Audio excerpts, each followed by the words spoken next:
I just wanted to sort of officially welcome you all tonight to our lower school and early childhood curriculum night. It's such a pleasure to gather in this way. We started doing these last year, and I was thinking about like the sort of the purpose or the function, and there's so many. But the things that came to mind for me was the first one is that it gives us this opportunity to be together as a larger community, really immersed for a moment in this education and what we are doing here. And I have gratitude for all of you for making that possible, for coming out in January at night. And I know it's a lot with everything we all have going on. It also gives us the chance to try and show you firsthand a little bit of what's going on in our classrooms. And I said to somebody at the upper school one last week that while they might take something to put on, really all we are doing is that. The lessons we are showing you are lessons that we do all the time in our classrooms, and it's such a privilege, even for me who might know all of these things, to just sit and take that in for a minute and stop and think about what our children are experiencing in the classroom. And then it also gives us an opportunity from a sort of bigger picture perspective to reaffirm together who we are as a Waldorf school and talk to you all about what that means to us and the ways we are evolving and changing and growing. And I said this last week, but I have to say it again.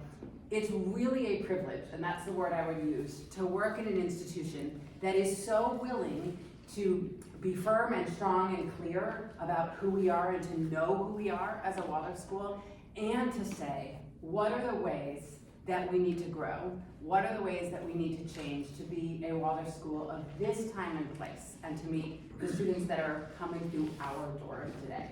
I think you just heard a pretty good example of that right here, but it happens on a small basis and a large basis fairly regularly, that we are engaged in that question. And at the same time, we are really rooted in who we are. We know that we are a forward-thinking Waldorf school. We know that we are a Waldorf school, we know what that means. And with that strong base, we have the ability and the flexibility to adapt as we need to meet our students.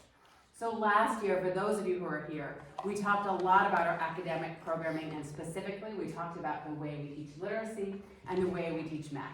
And for literacy, we talked about how we utilize a structured literacy approach to bring our language arts program. This is in line with best practices, and it's really in line with the science behind how kids learn to read. And it's all over the news right now as more and more schools are sort of trying to shift towards that approach, so you may have read about it. And then we talked about our math curriculum and how we are working to align ourselves with Common Core standards while keeping our discovery-first experiential way of teaching math that we've always had, and that is kind of a hallmark of Waldorf education, that focuses on understanding the concepts and then learning the algorithms and rules, and how important it is that we do it in that order. So tonight you're going to hear a bit about, again, who we are as a school, and then a couple new things that we're pretty excited about, some updates we've made this year, and those are in the areas of student support and our science program. So I'm going to turn it over to Abigail Diehl, who is our 6th grade teacher and pedagogic coordinator.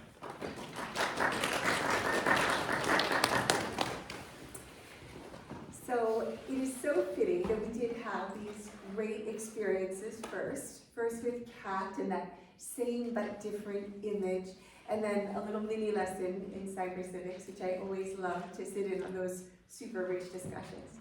And it's important we have those experiences first because, as Emily was just saying, that's one of the hallmarks of Waldorf education, that we put engaging experiences that capture the imagination, whatever the age, we put those first, and then the abstraction. And that's why when your children come to school here, those experiences are probably what they remember at the end of the day. It's those forest walks and the farm visits, the gardening, the dyeing their own yarn before they get to use it in handwork, making that bath of onion skins. It's the bird watching at the feeder outside the classroom window. And of course, it's the great stories, the stories that their teachers read to them and tell them by heart, and then later those great stories that they read themselves that come to life for them. These are the experiences that the children in the lower school have every day. And then, it's the next step. Rebecca was saying, we don't want to just be consumers. We don't want our children to just be consumers, even of wonderful experiences. We want them to be producers of their own things. And so the next step is to take in those experiences and synthesize them. And the way the grade school child does that most naturally is with the arts. They are infused with excitement and joy to create. The arts are the next step after movement, right? It's like movement captured in color. And so the children act out the story that they heard. They model the bird that they got to watch in beeswax. They paint in watercolor painting the pine tree that they just observed in the forest and sat under for 20 minutes quietly. And in that act of creation, something happens to their knowledge, and that is, it becomes their own. It's theirs to remember, theirs to use, theirs to draw upon whenever they need it. It is the opposite of cramming for an exam. It is not an isolated fact, this kind of knowledge. It's not memorized for a test. Because after all, we all know that facts can be found at the end of any device that we adults carry in an instant. It isn't facts that we as a culture lack. Instead, it's what to do with that knowledge. And so true knowing, we think, is something else than just acquiring information. True knowing is understanding the value of something because you have loved it.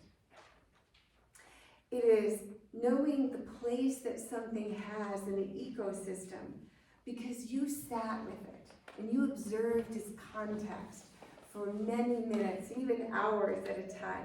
And you imagined while you were sitting there all the connections in the forest that you couldn't see, the ones underneath the roots, the ones in the treetops. And you understood that you were part of that web of connection. And from that true knowledge, it's possible to draw strength and stamina and joy and resilience and a sense of responsibility. All of that is what comes out of true knowledge. So it's this process of moving from experience to concept and then back again, because when you have that kind of knowledge, you want to do something with it. It isn't just up in your head. You need to change something. You need to bring it back out into the world. And it's that looping that we want to create here. That's a pillar of Waldorf education. It's one of 4 that I want to talk about tonight. Because as we've been looking at what we do here at the school, asking, this education is 100 years old, what has to change? There have also been some things that we said, this needs to stay the same. This is an essential part of how we want to educate children. And so there are 4 that I just want to touch on tonight. One is this business of being an experiential education, not for the purpose of just being busy and doing things. I think sometimes when we hear experiential education, we think, well, kids just can't sit still. But no, sometimes experiential education means that you're very still so that you can see the animal that you need to observe. No, an experiential education just acknowledges we start with the body. Our body is our first organ of learning, and it always will be. That sensory experience needs to come before abstract thinking. And so we bring lots of different experiences into the children's education. They go out into the wider community, they go out into nature, and in that way they can deeply connect to what it is they learn so that they have excitement for it their whole life long. So in the lower school, many of those experiences start at New Village Farm. We are so lucky here to have a deep and close partnership with a biodynamic educational farm just down the road with a wonderful set of farmers. And each of our grades in the lower school has a different experience of that farm, sort of relating to their stage of development. The first and second grade, they go in the fall and the spring, and they help with chores and really begin to be part of the community that is the farm, that's made up of humans and animals working together. In the third grade, that really comes up a notch, because the third grade focuses on farming as a major part of their studies, and they join in animal chores in rotation all year long. They go when it's so cold that you can't turn the water on, and they haul water to the animals in buckets. And in that way, we will learn a new level of responsibility. The fourth grade rounds off their study of the early people in the Champlain Valley with a camping overnight at the farm. You can see some pictures of it back there. And they harvest their meal from the garden. They go in late September. They make that meal over a fire based on the staples that were used by indigenous people and early settlers. And then they sleep outside. Fifth grade studies botany, and they often go to the farm to have a component of herbal medicine and make their own tinctures with a registered herbalist. And sixth grade, the grade that I teach, they study astronomy. And they go to the farm to learn about ancient practices that farmers used to plant by the sun and the moon and stars. So, an experiential education, so that all the things that students are learning in the classroom, they get the chance to apply and understand in a deeper way. We are also an integrated education, which is something just a little bit different. We understand that while children need those basic skills, the ones that we've been working hard as a school to teach even better, literacy and numeracy, ultimately, all learning is connected. And we want children to know that. So we teach science through singing, and math through art and science, and literature through history. And a shining example of this, I think, is this incredible cyber civics curriculum, which I've been able to see the fruits of that over time, including like firsthand accounts from when my children were in middle school. Guess what the digital drama was today? Or when they come to you and say, what did you mean you didn't read that before you just clicked on OK? You know, you should manage your preferences better. And I've been coached on much more secure online passwords. So many thanks to Ms. Hopkins.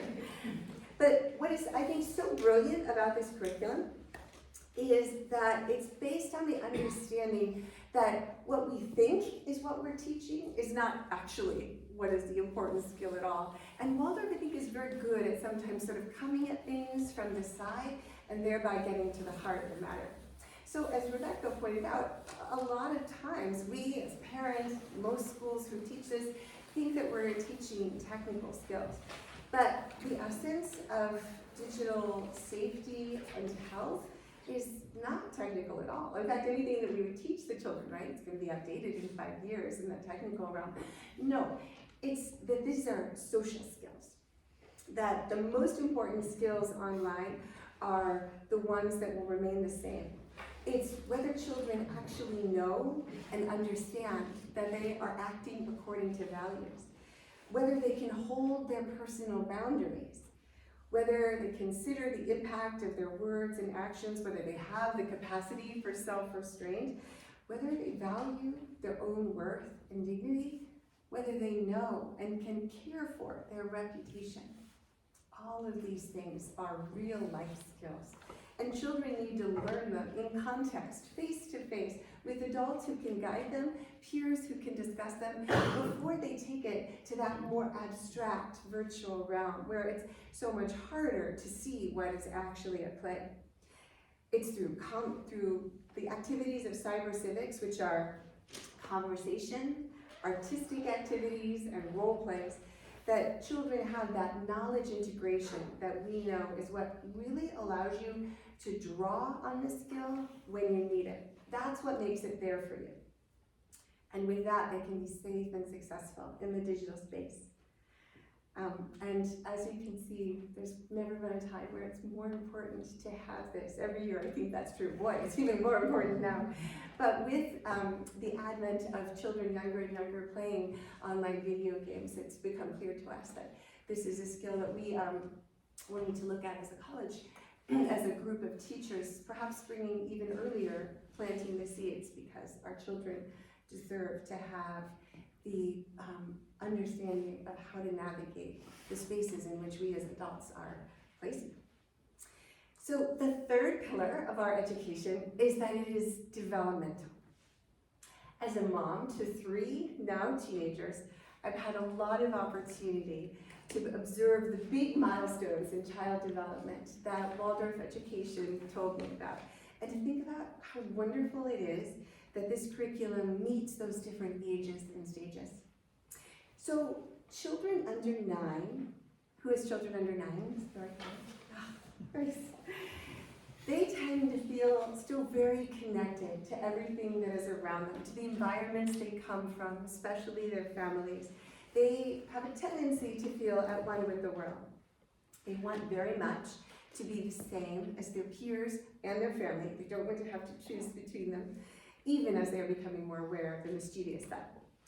The early grade school curriculum fosters that sense of delight and connection with fairy tales and fables and stories of good people from all around the world, and with lots of nature tales too.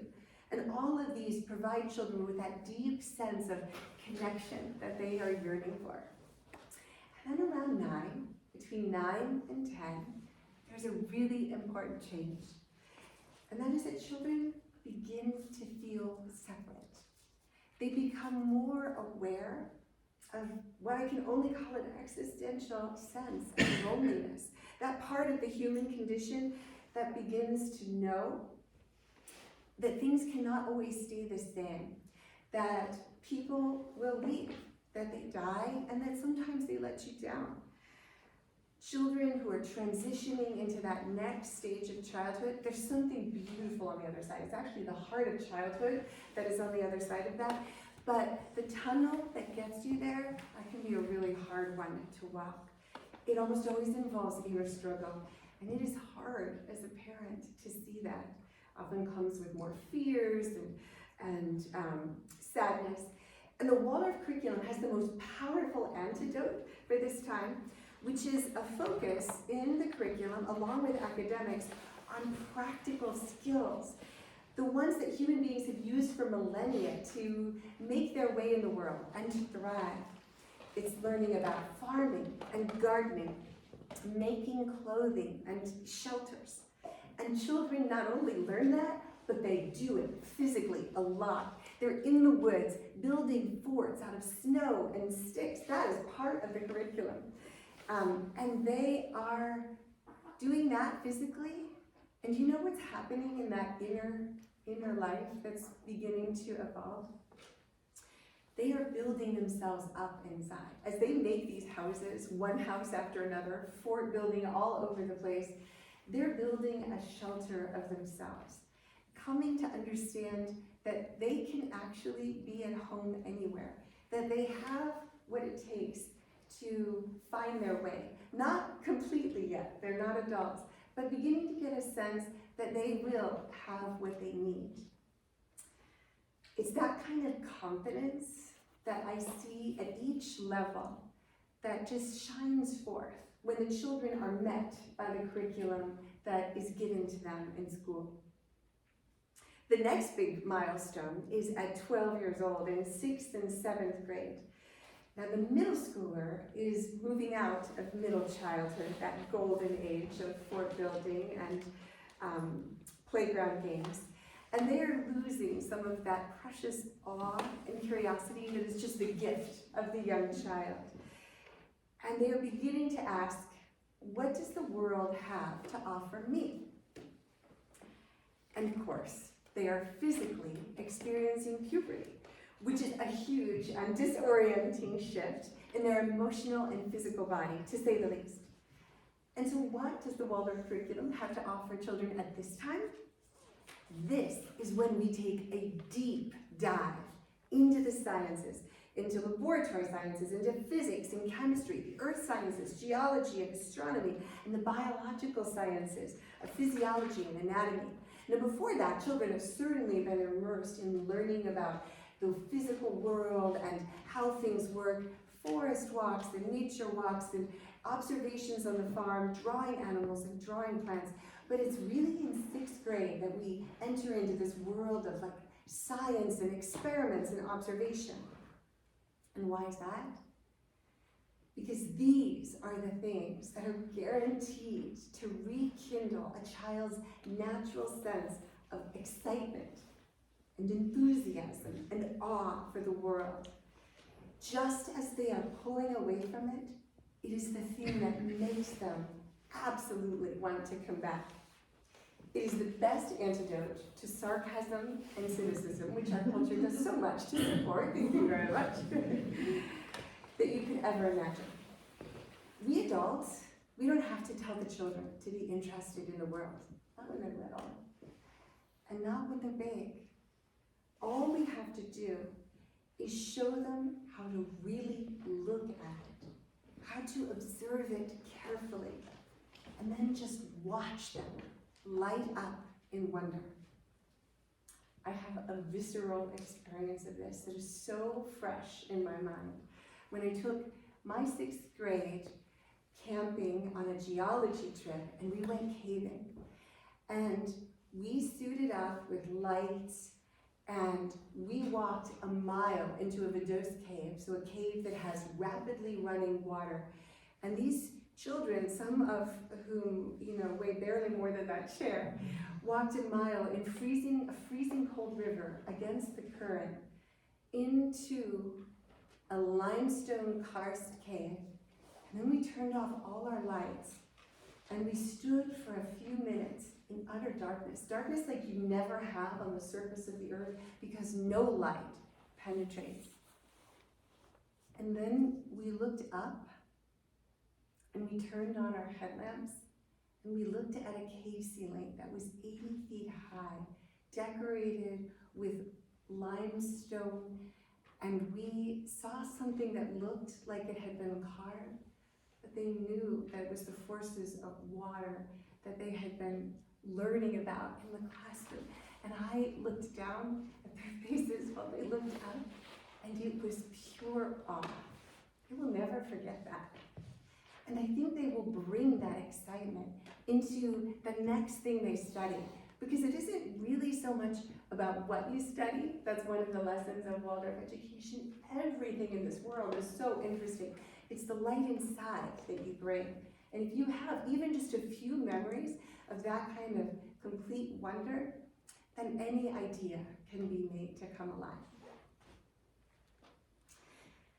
So we are a developmental education that reaches into the imagination and wonder, the inherent sense of love of learning that we have at each stage, and meets it in a different way, because the 6-year-old needs one thing, and the 9-year-old another, and the 12-year-old another, and the curriculum is designed specifically to awaken that sense of joy and excitement at each stage. Lastly, we are a holistic education. We're an education that works with body, mind, and spirit. That's not language that you hear as much these days, but what we mean by it is that each person is born with the capacity to have a relationship with the transcendent, whatever we call that, the cosmos, nature, God. What is important is that we have an experience that something bigger than ourselves wants to have a relationship with us. This is cutting-edge mental health research.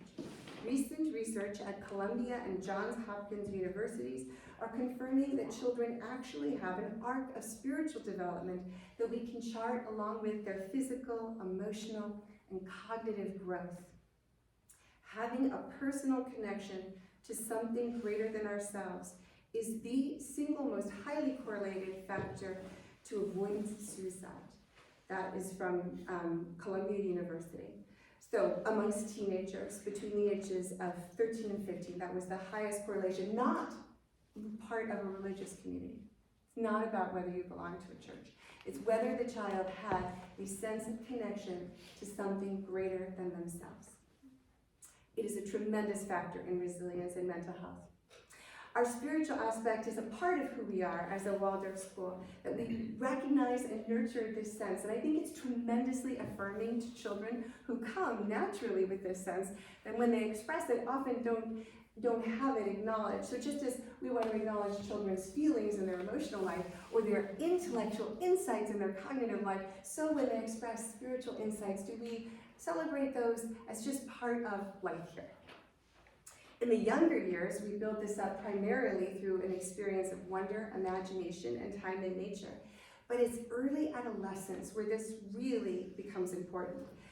It's what allows us this sense of spirit to individuate, to form a coherent identity, to come to terms with our inner life, and to seek out meaning and purpose in the world.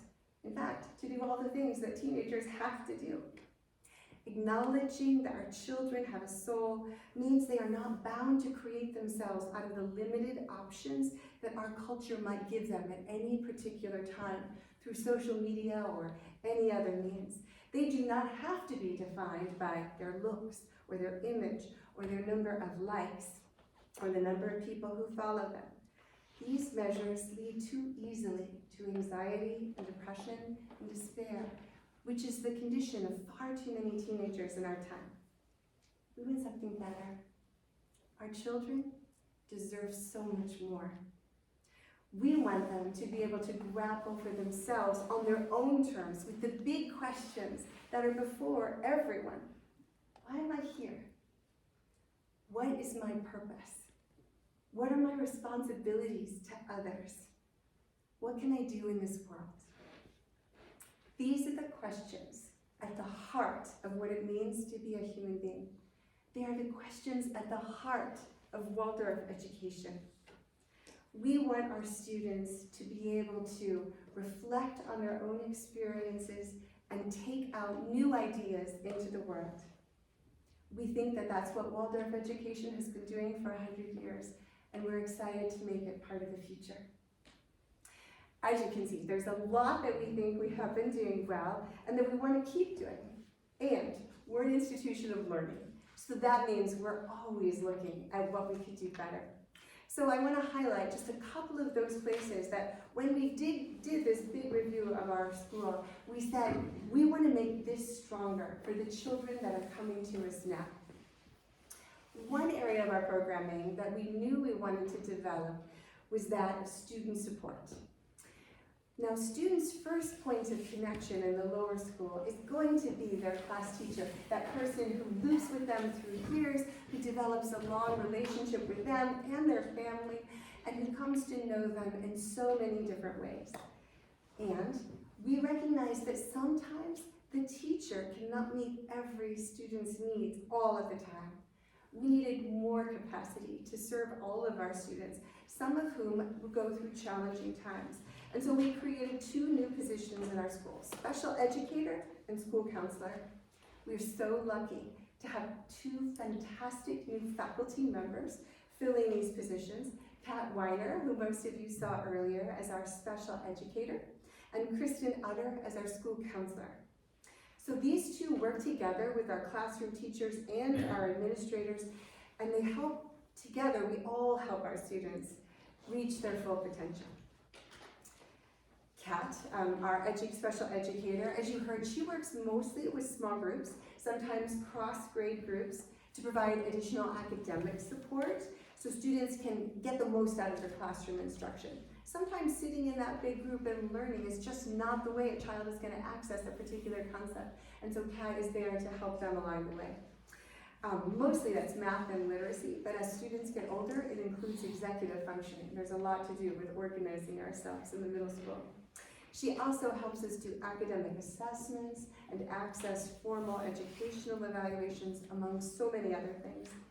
Kristen, our school counselor, is not here tonight, but she is a key member of our team. She provides that extra layer of emotional support for students who are going through crisis or just need a little bit more. A lot of her work is individual, one-on-one. She provides check-ins for students on a weekly or monthly basis. Students can also see her sometimes as needed with recommendations from the teacher. She works very closely with parents and teachers. She facilitates group work, class meetings as needed. She ensures consistent care and accommodation because class teachers work very hard to be individuals But they have a lot of students to think about, and it's so helpful to have another person who can help us keep on track with a student's particular needs. She also is the person who will liaise with outside treatment providers. So between these two, we have so much more capacity to meet all of the children here and to receive new ones. They help us differentiate instruction and help keep a wider variety of students until their emotional and behavioral needs can sort of settle in. And often that's what it is. It's like meeting a student when they're in a difficult place and getting them what they need so they can get back to the place that they can learn, which is what we all want for them. I've been at this school for 20 years. I cannot tell you what a difference it makes to have these two professionals helping the teachers meet all of the students as we want them to be met. Finally, this year, we also chose to put a big emphasis on our science curriculum, and I already spoke quite a bit about that. It's really a hallmark of Waldorf education, and I think when I meet graduates who are out in the world, it's one of the things that I can most clearly see, that they have this inquiring, investigative, deep curiosity in their way of thinking, and I really believe that our science curriculum is one of the most powerful tools we have to develop that kind of thinking that is so characteristic of the Waldorf graduate. So we see how it builds up from grades 1 and 2 in the nature studies and outdoor education, to farming and shelter work in 3rd grade, zoology and botany in grades 4 and 5, and then all of those lab sciences in grades 6 through 8 to create this lifelong love of learning. And we realized something else, that wonder and excitement and capacity for learning that we were developing in the lower school, as students moved into the middle and upper grades, they needed more time to practice it. Waldorf education traditionally brings science primarily in our main lesson, that 2-hour immersive period in the morning, where students learn one topic for a month at a time. And it's a fantastic way to go deep. And science requires a lot of practice with its methodology. And so we are so pleased that we decided to add a regular weekly science track class in grades 6 through 12. This addition, along with our robust rotation of science main lessons, really is building an amazing foundation of science work and children who can think scientifically. We're really happy to have a new science teacher in the upper school who teaches down into the 6th grade. Isabel Linares is an incredible scientist, teacher, artist who brings this wonderful integration of science into our school. It is a really exciting time to be at this Waldorf school. We are building on 38 years of experience as a school. I think we're rooted in the best of Waldorf tradition. We've worked hard to sort of understand what is the essential impulse behind this education and to bring new insights from other places, because lots of people have good ideas about how to best educate children, and we want to use them from wherever they come. With our developmental, experiential education, tailored to the students who are here right now, in this time and place, we think that we are giving students what they need to bring about the world that they want to see. Thank you so much for joining us in this work. So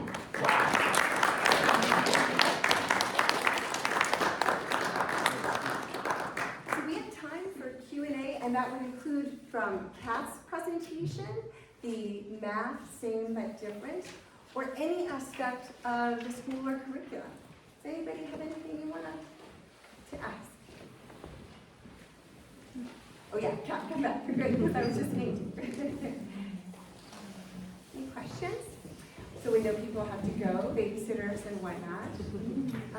You can also send us questions Yeah, too. so we will close tonight, it's a little after time. I'm around, if anyone wants to ask questions, Emily and I will stay. And we just want to wish you a very safe trip home. Thank you so much for being with us.